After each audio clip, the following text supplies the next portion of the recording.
है आपका राजनीतिक न्याय। क्या है? एक है आपका राजनीतिक न्याय। इन तीन प्रकार के न्याय की बात की गई है।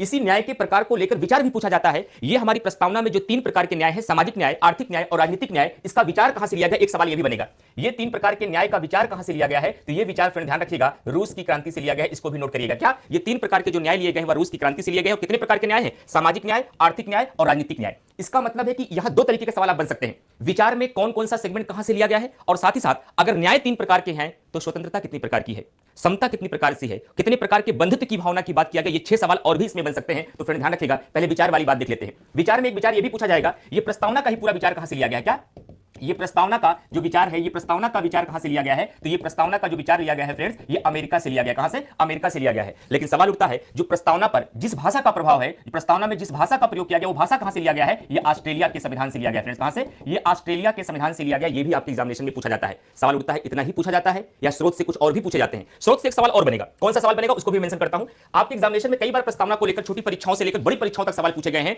कि हमारी प्रस्तावना में जो स्वतंत्रता, ध्यान से सुनिएगा, हमारी प्रस्तावना में जो स्वतंत्रता, हमारी प्रस्तावना में जो स्वतंत्रता, जो समता और जो बंधुत्व के आदर्श हैं, ये विचार कहां से लिया गया है? तो ये विचार ध्यान रखिएगा, ये फ्रांस की क्रांति से लिया गया। कहां से लिया गया है? फ्रांस की क्रांति से, यानी कि फ्रांस से लिया गया है। तो विचार में क्या क्या आपने देखा? तीन प्रकार के न्याय रूस से लिए गए। प्रस्तावना का कंप्लीट विचार कहां से लिया गया? अमेरिका से लिया गया है। प्रस्तावना में जिस भाषा का प्रयोग किया, पेज आप कर दिया।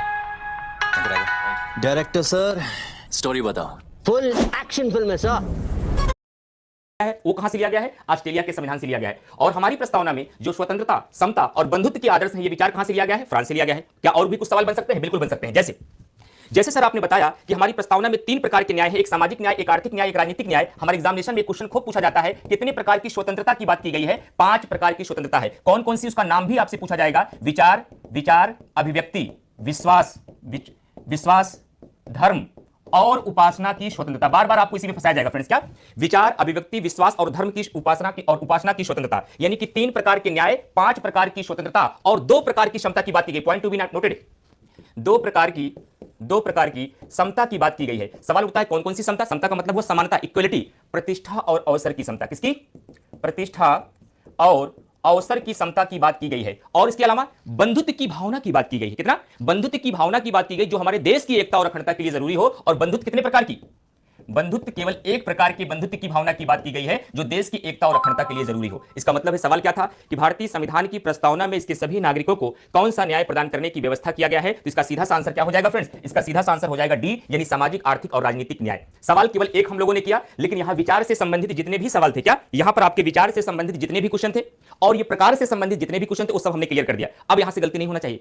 3 प्रकार के न्याय, सामाजिक, आर्थिक और राजनीतिक न्याय, 5 प्रकार की स्वतंत्रता, विचार, अभिव्यक्ति, विश्वास, धर्म और उपासना की, 2 प्रकार की समता, किसकी? प्रतिष्ठा और अवसर की, और 1 प्रकार की बंधुत्व की भावना। स्रोत में क्या क्या सिखाया आपको मैंने? स्रोत में सिखाया कि संपूर्ण प्रस्तावना का जो विचार लिया गया वो कहां से लिया गया है? अमेरिका के संविधान से। प्रस्तावना में जिस भाषा का प्रयोग किया गया वो कहां से लिया गया है? ऑस्ट्रेलिया से लिया गया है। साथ ही साथ प्रस्तावना में जो 3 प्रकार के न्याय है, कहां से लिया गया है? ये रूस से लिया गया है। और इन सब के अलावा हमारी प्रस्तावना में जो स्वतंत्रता, समता और बंधुत्व के आदर्श हैं, ये कहां से लिया गया है? ये लिया गया है फ्रांस से लिया गया है। इसलिए इसका राइट आंसर होगा डी। कितने क्वेश्चन किया आपने? क्वेश्चन 1 हुआ।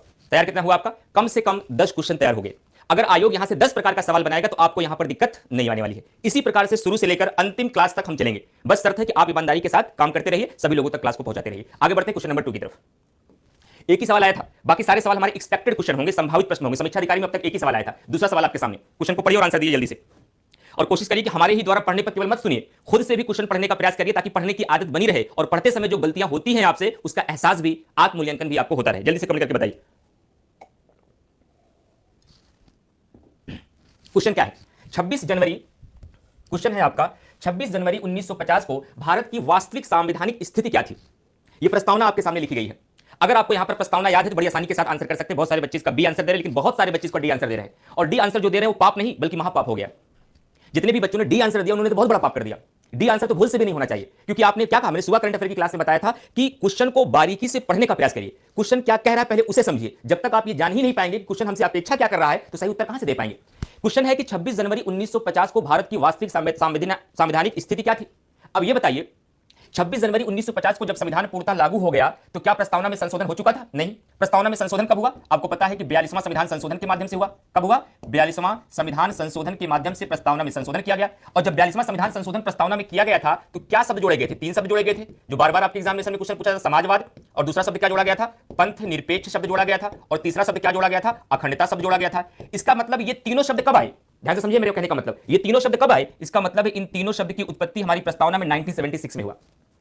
1976 के पहले ये तीनों शब्द हमारी प्रस्तावना में शामिल नहीं थे। और ये पूछ क्या रहा है? 26 जनवरी 1950 की स्थिति पूछ रहा है। इसका मतलब है कि जहां समाजवाद लिखा उसे काट दीजिए, जहां पंथ निरपेक्ष लिखा उसे भी काट दीजिए, और जहां पर अखंडता हो उसे भी काट दीजिए। यहां समाजवाद है, ये भूल से भी नहीं हो सकता है।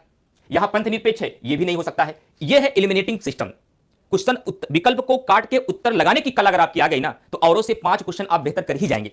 और औरों से 5 क्वेश्चन ऐसे बेहतर करने पड़ेंगे जो आपके अपने कॉमन सेंस से है, तभी आप लड़ाई जीत पाएंगे, वरना कंपटीशन बहुत है फ्रेंड्स, ध्यान रखिएगा। अब लड़ाई ए और बी में है। यहां लिखा गया है लोकतंत्रात्मक गणराज्य, यहां लिखा गया संपूर्ण प्रभुत्व संपन्न लोकतंत्रात्मक गणराज्य। इसलिए मैं हमेशा आप लोगों से कहता हूं कि प्रस्तावना याद होनी चाहिए। प्रस्तावना क्या है? हम भारत के लोग भारत को एक संपूर्ण प्रभुत्व संपन्न, समाजवादी, पंथ निरपेक्ष, लोकतंत्रात्मक गणराज्य बनाने के लिए तथा उसके समस्त नागरिकों को सामाजिक, आर्थिक, राजनीतिक न्याय तथा विचार, अभिव्यक्ति, विश्वास, धर्म और उपासना की स्वतंत्रता, प्रतिष्ठा और अवसर की समता प्रदान करने के लिए तथा उन सब में व्यक्ति की गरिमा और राष्ट्र की एकता और अखंडता को सुनिश्चित करने वाली बंधुता को बढ़ाने के लिए आज दृढ़ संकल्प होकर दिनांक 26 नवंबर 1949 को एतद द्वारा इस संविधान को अंगीकृत, अधिनियमित और आत्मार्पित करते हैं। यही शपथ लीजिए जितने भी लोग ऑनलाइन क्लास कर रहे हैं। अगर प्रस्तावना नहीं याद है और सिविल सेवा की तैयारी कर रहे हैं तो इसलिए तो जरूरी है ही है कि एग्जाम में क्वेश्चन सही करना है, इसलिए भी जरूरी है कि आप देश के एक जिम्मेदार नागरिक हैं। प्रस्तावना सबको याद रहनी चाहिए, और अगर प्रस्तावना याद रहेगी तो बहुत सारे सवाल केवल इसलिए आपके सही हो जाएंगे क्योंकि आपको प्रस्तावना याद थी।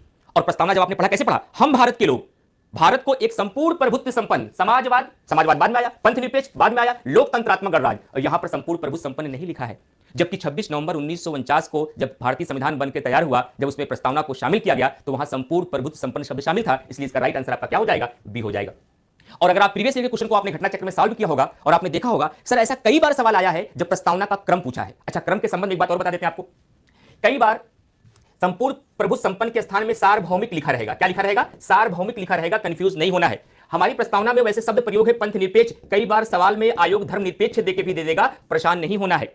कई बार लोकतंत्रात्मक के स्थान पे जनवादी, क्या जनवादी शब्द का प्रयोग कर देगा, इसके लिए भी परेशान नहीं होना है। लोकतंत्रात्मक के स्थान पर जनवादी किया जा सकता है, संपूर्ण प्रभुत्व संपन्न के स्थान पर सार्वभौमिक लिखा मिल सकता है, और पंथ निरपेक्ष के स्थान पर कई बार धर्मनिरपेक्ष लिखा रहता है। इसलिए ऐसे क्वेश्चनों को सही करने के लिए हमेशा ये चेक कर लीजिएगा, ये 75 के बाद की स्थिति पूछ रहा है या पहले की पूछ रहा है। और 75 के बाद की स्थिति पूछ रहा है तो वहां समाजवाद, पंथ निरपेक्ष और अखंडता शब्द रहेगा, और उसके पहले की स्थिति पूछ रहा है, ये तीनों शब्द नहीं रहेंगे क्योंकि ये तीनों शब्द 42वां संविधान संशोधन 1976 के बाद जोड़े गए हैं। क्लियर? तो आंसर इसका होगा बी। क्वेश्चन नंबर 3 आपके सामने।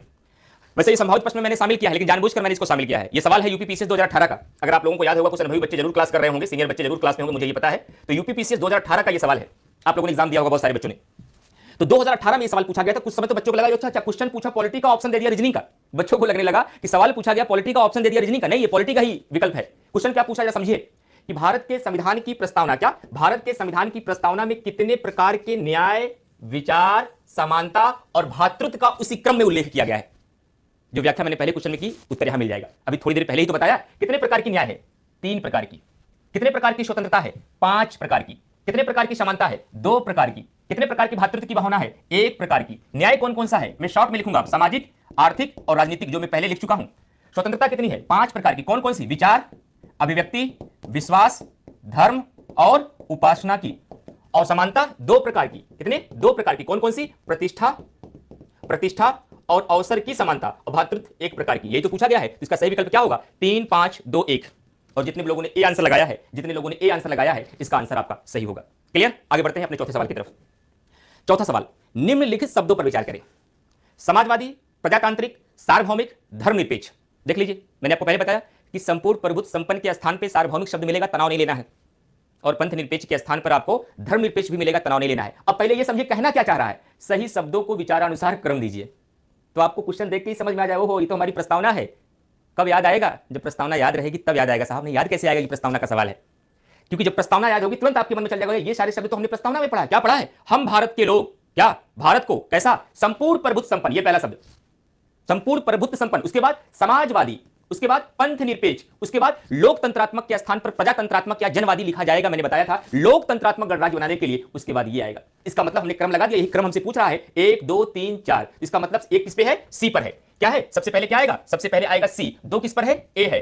उसके बाद क्या है 3 है, इसके बाद डी, और उसके बाद क्या है B, C A D B का कहीं विकल्प दिखे तो वही आपका उत्तर हो जाएगा। अच्छा, एक मैनुअल मिस्टेक बता देता हूं आप लोगों को, मानवीय त्रुटि। ऐसे सवालों में क्योंकि जो अभी आप उत्तर दे रहे हैं ना जितनी मस्ती के साथ, इतनी मस्ती के साथ परीक्षा हाल में नहीं देंगे, परीक्षा हो जाएगा। किसी को कोई दिक्कत और अधिक व्याख्या